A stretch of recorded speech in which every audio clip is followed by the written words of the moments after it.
ನಮಸ್ಕಾರ. ಇವತ್ತು ನಾನು ಯಾವ ಟಾಪಿಕ್ ಬಗ್ಗೆ ಮಾತಾಡ್ತಾ ಇದ್ದೀನಪ್ಪ ಅಂತ ಹೇಳಿದರೆ, ಕೆಲವೊಂದು ಸತಿ ನಮ್ಮ ಮಕ್ಕಳಿಗೆ ಊಟ ಮಾಡಿಸ್ಲಿಕ್ಕೆ ಅಥವಾ ಮಕ್ಕಳನ್ನು ಡಿಸ್ಟ್ರಾಕ್ಟ್ ಮಾಡಲಿಕ್ಕೆ ನಾವು ಎಷ್ಟೋ ಸತಿ ನಮ್ಮ ಮೊಬೈಲ್ ಫೋನ್ಗಳನ್ನು ಕೊಟ್ಟು ಮಕ್ಕಳನ್ನು ಡಿಸ್ಟ್ರಾಕ್ಟ್ ಮಾಡ್ತಾ ಇರ್ತೀವಿ. ಆದರೆ ಇದರ ಪರಿಣಾಮ ಇಂದ ಏನೇನಾಗುತ್ತೆ ಮಕ್ಕಳ ಮಾನಸಿಕ ಬೆಳವಣಿಗೆಗೆ ಅನ್ನೋದ್ರ ಬಗ್ಗೆ ಇವತ್ತಿನ ಟಾಪಿಕಲ್ಲಿ ನಾನು ತಿಳಿಸ್ತಾ ಹೋಗ್ತೀನಿ.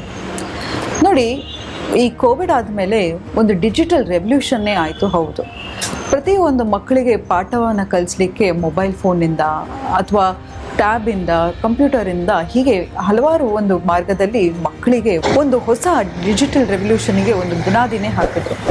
ಆದರೆ ಇದೆಲ್ಲವೂ ಈಗಿನ ಮಕ್ಕಳಲ್ಲಿ ಮಾನಸಿಕವಾಗಿ ಪರಿಣಾಮ ಬೀರ್ತಾ ಇದೆ. ಹೇಗೆ ಅಂತ ಕೇಳ್ತೀರಾ? ನೋಡಿ, ಮೊದಲನೇದಾಗಿ ಮಕ್ಕಳು ಈಗ ಮೊದಲಾದರೆ ಸಂಜೆ ಹೊತ್ತು ಹೋದ್ವು, ಒಂದು ವಾಕಿಂಗ್ ಹೋದರೆ ಅಲ್ಲಿ ಮಕ್ಕಳ ಆಟ ಪಾಠಗಳನ್ನು ಕೇಳೋದೇ ಖುಷಿ ಆಗ್ತಿತ್ತು. ಎಷ್ಟೋ ಜನ ಮಕ್ಕಳು ಟ್ಯೂಷನ್ಗೆ ಹೋಗೋರು, ಮಕ್ಕಳು ಆಟ ಆಡೋರು, ಅಥವಾ ಏನೋ ಒಂದು ಸಂತಸ ಇರ್ತಾಯಿತ್ತು, ಅವ್ರಿಗೆ ಅದನ್ನು ನೋಡೋದೇ ಒಂದು ಖುಷಿ ಆಗ್ತಾಯಿತ್ತು ನಮಗೆಲ್ಲ. ಆದರೆ ಈಗಿನ ಮಕ್ಕಳು ಏನಾಗ್ತಿದೆ ಅಂತ ಹೇಳಿದ್ರೆ, ತಂದೆ ತಾಯಿ ಇಬ್ಬರು ಕೆಲಸಕ್ಕೆ ಹೋಗ್ತಾ ಇರ್ತಾರೆ, ಮನೆಗೆ ಬುಕ್ಸ್ ತಂದು ಎಲ್ಲ ಇಟ್ಬಿಟ್ಟು ಒಂದು ಕಡೆಗೆ ವಿಡಿಯೋ ಗೇಮ್ಸು ಅಥವಾ ಟಿ ವಿ ಏನೋ ಒಂದು ನೋಡ್ತಾ ಕೂತ್ಕೊಂಡ್ರೆ, ಏನಾದರೂ ತಂದೆ ತಾಯಿಗಳು ವಾಪಸ್ ಕೆಲಸದಿಂದ ಬರೋ ತನಕ ಏನು ಮಾಡಿದ್ರು ಜಪ್ಪಯ್ಯ ಅಂತ ಹೇಳಿದ್ರು ಮಕ್ಕಳು ಬರಲ್ಲ. ಆದರೆ ಇದೆಲ್ಲವೂ ಮಕ್ಕಳಲ್ಲಿ ಒಂದು ಅಗ್ರೆಷನನ್ನು ಶುರು ಮಾಡ್ತಾ ಇದೆ, ಇರಿಟೇಷನನ್ನು ಶುರು ಮಾಡ್ತಿದೆ. ಅವರ ಮಾನಸಿಕವಾಗಿ ಅವರು ಕುಗ್ತಾ ಹೋಗ್ತಾ ಇದ್ದಾರೆ. ಈ ಎಲ್ಲದರಿಂದ ಮಕ್ಕಳನ್ನು ಹೇಗೆ ಆಚೆ ತರೋದು, ಮಕ್ಕಳನ್ನು ಮಾನಸಿಕ ಸ್ಥಿರತೆ ಹೇಗೆ ತರೋದು, ಮಕ್ಕಳಿಗೆ ಹೇಗೆ ಒಂದು ಕೌನ್ಸಿಲಿಂಗ್ ಮೂಲಕ ಅಥವಾ ಮಕ್ಕಳನ್ನು ಹೇಗೆ ಡಿಸ್ಟ್ರಾಕ್ಟ್ ಮಾಡೋದು ಅನ್ನೋದ್ರ ಬಗ್ಗೆ ಇವತ್ತು ನಾನು ತಿಳಿಸ್ತಾ ಹೋಗ್ತೀನಿ. ನೋಡಿ, ದೊಡ್ಡವರಾಗಲಿ ಚಿಕ್ಕವರಾಗಲಿ ಪ್ರತಿಯೊಬ್ಬರಿಗೂ ನಾವು ಏನು ಕೆಲಸ ಮಾಡ್ತಾ ಇದ್ದೀವೋ ಅದರಿಂದ ಬಿಟ್ಟು ಒಂದು ಎಕ್ಸ್ಟ್ರಾ ಕರಿಕ್ಯುಲರ್ ಆಕ್ಟಿವಿಟಿ ಅಥವಾ ಹಾಬಿ ಅನ್ನೋದು ತುಂಬಾ ಮುಖ್ಯ.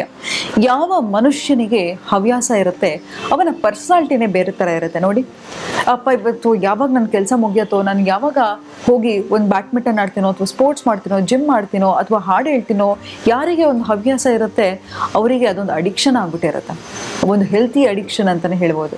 ಯಾವಾಗ ನಮಗೆ ನೋಡಿ, ಕೆಲವರು ನಮಗೆಲ್ಲೋ ಒಂದು ಹಾಡು ಹೇಳೋದು ಅವ್ರಿಗಿರುತ್ತೆ, ಇಷ್ಟ ಇರುತ್ತೆ, ಅಥವಾ ಡ್ಯಾನ್ಸ್ ಮಾಡೋದಾಗಿರ್ಬೋದು, ಜಿಮ್ಮಿಗೆ ಹೋಗೋದಾಗಿರ್ಬಹುದು, ಅಥವಾ ಬ್ಯಾಡ್ಮಿಂಟನ್ ಆಡೋದಾಗಿರ್ಬೋದು, ಫ್ರೆಂಡ್ಸ್ನ ಮೀಟ್ ಮಾಡೋದಾಗಿರ್ಬೋದು, ಒಂದು ಹವ್ಯಾಸಗಳು ಏನೇನು ಇರುತ್ತೋ ಅದು ಒಬ್ಬ ಮನುಷ್ಯನಿಗೆ ಟ್ರಾವೆಲ್ ಮಾಡೋದಾಗಿರ್ಬೋದು, ಇದೆಲ್ಲವೂ ಒಂದು ಮನುಷ್ಯನ ಒಂದು ಪರ್ಸ್ನಾಲಿಟಿಯನ್ನು ಚೇಂಜ್ ಮಾಡ್ತಾ ಹೋಗುತ್ತೆ.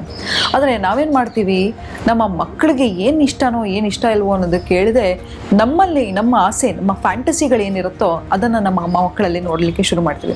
ಎಷ್ಟೋ ಜನ ಮಕ್ಕಳಿಗೆ ಕರಾಟೆ ಕಲಿಯೋಕ್ಕೆ ಇಷ್ಟ ಇರಲ್ಲ.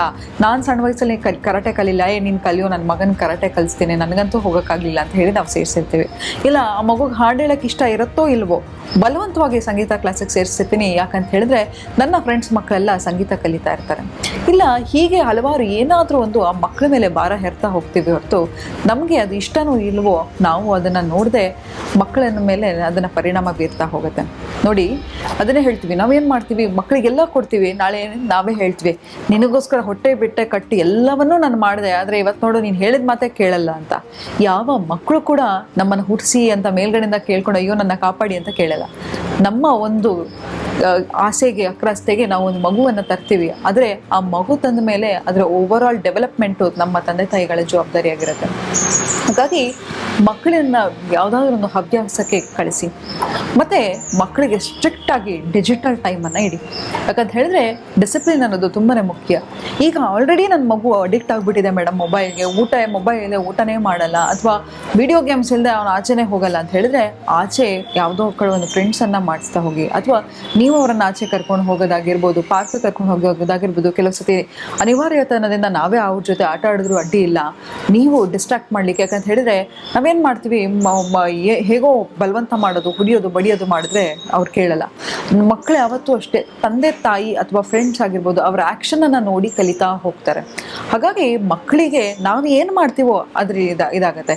ಎಷ್ಟೋ ಸತಿ ನಾನು ಮಕ್ಕಳಿಗೆ ಹೇಳ್ತೀನಿ, ಮೊಬೈಲ್ ಮುಟ್ಬಾರ್ದಂದ್ರೆ ಅಪ್ಪ ಅಮ್ಮ ಆಫೀಸಿಂದ ಬಂದ ತಕ್ಷಣ ಮೊಬೈಲ್ ಇಟ್ಕೊಂಡು ಕೂತಿರುತ್ತೆ ಅಥವಾ ಅಮ್ಮ ಕೂತಿರುತ್ತೆ ಅಂತ. ಹೌದು, ನಾವು ಮೊಬೈಲನ್ನು ಯೂಸ್ ಮಾಡಿಬಿಟ್ಟು ಮಕ್ಕಳಿಗೆ ಯೂಸ್ ಮಾಡಬೇಡ ಅಂತ ಹೇಳೋದು ಎಷ್ಟರ ಮಟ್ಟಿಗೆ ಸರಿ? ಹಾಗಾಗಿ ನಿಮಗೆ ಯಾವಾಗ ಒಂದು ಪ್ರೈವೇಟ್ ಸ್ಪೇಸ್ ಇರುತ್ತೆ ಅಥವಾ ಯಾವಾಗ ನಿಮಗೆ ಟೈಮ್ ಸಿಕ್ಕಾಗ, ನಿಮ್ಮ ಮುಂದೆ ಮಕ್ಕಳಿಲ್ಲದಾಗ ನೀವು ಮೊಬೈಲ್ ಯೂಸ್ ಮಾಡಿ ಹೊರತು ಮಕ್ಕಳ ಮುಂದೆ ಹೆಚ್ಚಾಗಿ ಫೋನನ್ನು ಉಪಯೋಗಿಸ್ತಾ ಹೋಗಬೇಡಿ. ಯಾಕಂತ ಹೇಳಿದ್ರೆ ನಾವು ಏನನ್ನ ಹೇಳ್ತೀವೋ, ನಾವು ವಾಟ್ ವಿ ಪ್ರೀಚ್ ಅದನ್ನು ನಾವು ಪ್ರಾಕ್ಟೀಸ್ ಮಾಡಬೇಕು ಅಲ್ವಾ? ಹಾಗಾಗಿ ಮಕ್ಕಳ ಮುಂದೆ ಮಾಡ್ಲಿಕ್ಕೆ ಹೋಗಬೇಡಿ.